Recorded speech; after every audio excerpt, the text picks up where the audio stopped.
Hello everyone, welcome to Let's Go.xyz.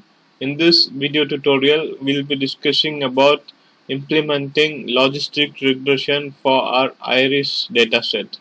Let's get straight into it. So as usual, we will be following the 7 steps approach in building our machine learning model. The first step is to load the dataset, which is done in step 1. We import the iris dataset from Scikit-learn dataset module. Then the next one is to separate the features and labels from the dataset, which is done in step 2. So all the features or attributes goes to X and all the labels or classes goes to Y. In the third step, we have to split our data into training and test data. For that, we are using train test split module from Scikit-learn.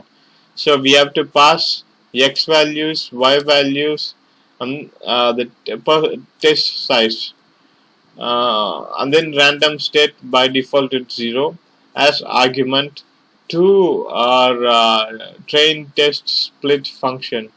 So here the test size is like telling the computer I want 30% of the data to be test data.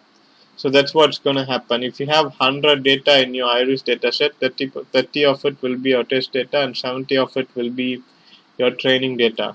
And then the fourth step is to standardize our data. So we are using a standard class from Scikit-learn. So we do fit transform on a X train and X test values which you have split in the test. In the step above. Now it's time to call a logistic regression class. The C is actually inverse of regularization.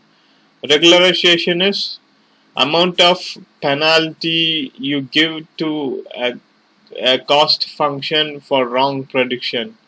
So if higher the value of C, more linear your regularization will be.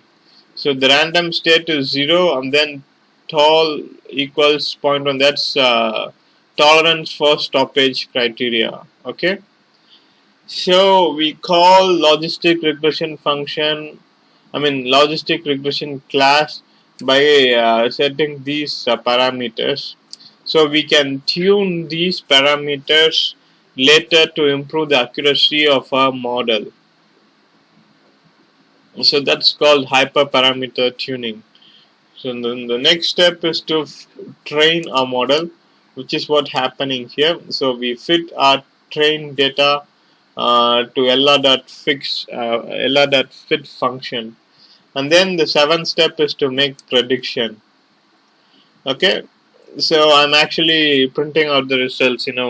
I add them all up to see like how many out of total predictions are wrong ones, and then I'm printing out the accuracy score in the last step. So let me save this one, then press F5 to execute it. So now I'm getting an accuracy of 93.33%. So I'm getting 3 wrong predictions. So now let's play with our test data size. Let's make this thing 5. Control S, press F5. So now my accuracy has gone down a bit.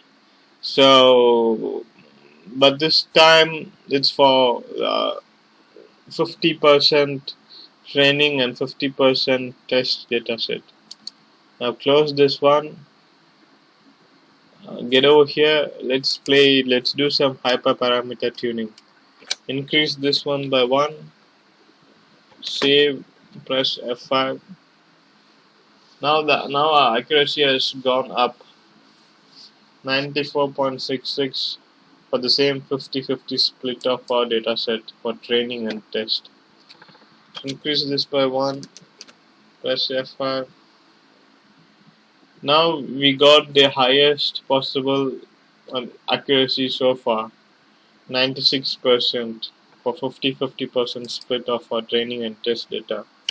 Increase this one. again. So there is no improvement, so maybe we can call it's saturated. So we go back to the previous value and then see what happens if we play with this one.